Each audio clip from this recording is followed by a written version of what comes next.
our productivity is another major problem. Like right now, and that's productivity sounds complicated. It's actually extremely simple. You just take the GDP and you divide it by the hours worked in the country. So American GDP is $80. So for every hour an American worker works, on average, he or she produces $80 of GDP. In Canada, it's 50.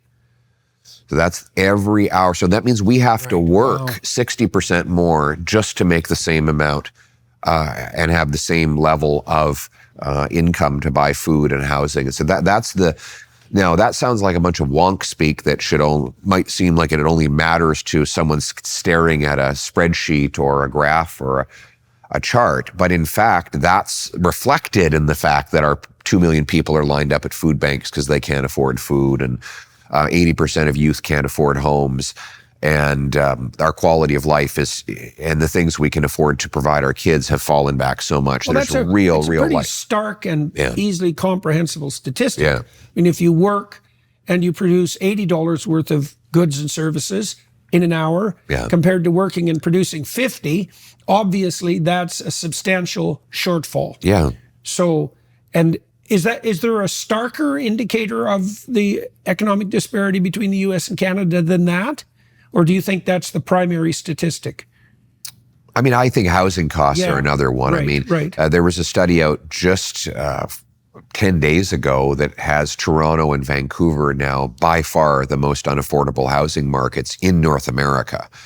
And so, housing costs are 50% higher in Toronto than they are in Chicago, even though Chicago workers make 50% more money. The same is true between Vancouver and Seattle. Seattle workers make way more than Vancouver workers, but housing is 60 or 70% more expensive in Vancouver. So on all the measures, making less by a lot. Yes. By a lot. By a lot. Yeah. And we're paying more. Paying more by a lot. Yeah. Right, and most of that's transpired in the last 10 years. Yes, and we're paying the difference by accumulating enormous quantities of debt. Our households are by far the most indebted in the G7. When you divide total household debt by GDP, we now have a bigger stock of household debt than our entire economy. We are more indebted as households than the Americans were right before the 2008 financial crisis. And so what we have as a model in Canada is we have artificial scarcity imposed by a very heavy and restrictive state, confiscatory state. So that suppresses production. But in order to allow for consumption, we print money and borrow money and then flood the economy with that money. Okay, so that's another problem. So that's the inflationary problem. Yes. Now, the problem with inflation, there's many problems with inflation, but one of them is that it particularly punishes people who are thrifty and who save. Yes. Right. So inflation punishes the people who forego gratification to invest in the future. That's right. Right. So that's a very bad idea. It's a horrible. Inflation is the single most immoral tax for so many reasons. One, it takes from savers and people who are trying to be responsible, thus making it impossible to be responsible. Because you will, if you refuse to play the inflation game of borrowing money to buy things you can't afford, someone else inevitably will, and you won't be able to afford anything. So you ultimately have to act responsibly. It's like Milton Friedman was asked, what would you do with your money in times of inflation? He said, spend it. Right. Like the first thing you want to do when inflation is out of control is to make sure you get rid of this thing that's losing its value. The second reason it's immoral is it takes from the poor, because the poorest people they do not have the ability to buy inflation-proof assets like gold and real estate and fancy watches and art collections and fancy wines and things that go up with or even exceed inflation. So it's a very big wealth transfer from the poor and the working class to the very, very wealthy. A very small group of people actually get richer. So the socialist policies that provide goods and services to Canadians, let's say, or denizens of other countries, by printing money, actually punish the poor brutally. Oh, absolutely. In consequence of the inflation that they generate. Yes. I mean, all the socialist policies in practice redistribute from the working class to the super wealthy in practice. And I can prove that again and again and again. Not in theory. In practice. Yeah. In practice, all the redistribution that happens in these so-called socialist countries ultimately goes from the working class to the super wealthy. That is the reality. But just one last thing on inflation. The final reason why it's so immoral is nobody votes on it. The basic principle of our parliamentary system is the government can't tax what Parliament has not voted. The people must, no taxation without representation, right? But no one ever votes to have the money printing happen. And so the inflation is adopted secretly, and you blame the grocer because groceries are more expensive, or your local gas station because gas is more, or your realtor because in fact, it was actually the government that bid up all of those things with money printing, and you didn't even know about it. So it is silent. It's a silent thief that takes from the poor and gives to the richest people, and destroys the working class.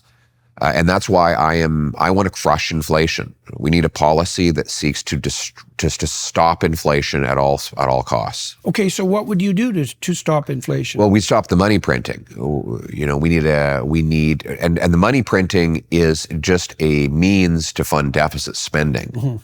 Governments borrow to define the deficit, for people. So basically, the deficit is the difference between what the government spends and what it brings in. It's usually calculated on a yearly basis. That's deficit. right. Yeah, and the debt? Well, the debt is just the accumulation of the deficits. Right. So the deficit right now is $62 billion. And I thought it had a ceiling of 41 billion, right. Wasn't that a ceiling? Yeah. Guess not, eh? I guess not. Look, there are very real present-day consequences for that. Deficits increase the money supply.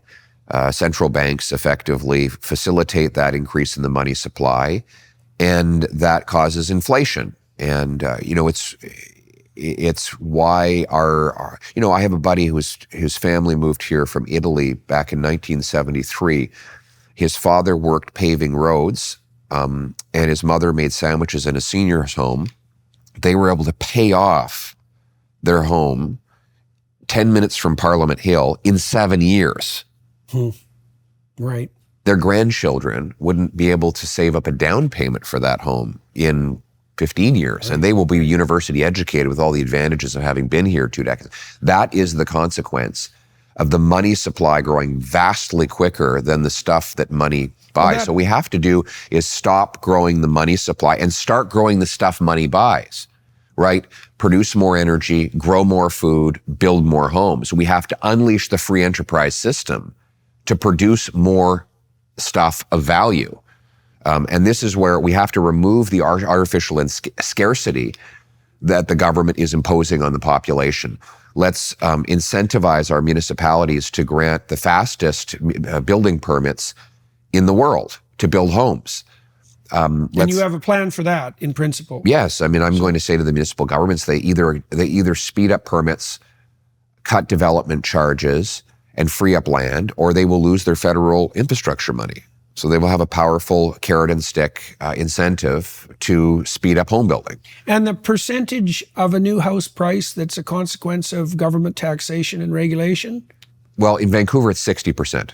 60%. Now, does that include the land and the house?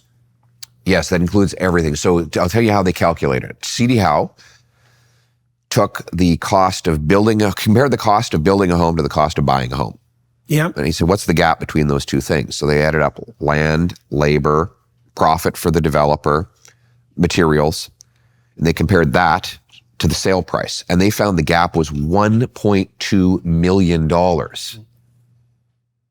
So that's $1.2 million of extra cost above and beyond the materials, the labor, the land, and the profit for the developer. So where's that going? Well, the answer is development charges, sales taxes, land transfer taxes, the delays in getting the permit, time is money, the consultants, lawyers, accountants, lobbyists that the developer has to hire in order to get the approval.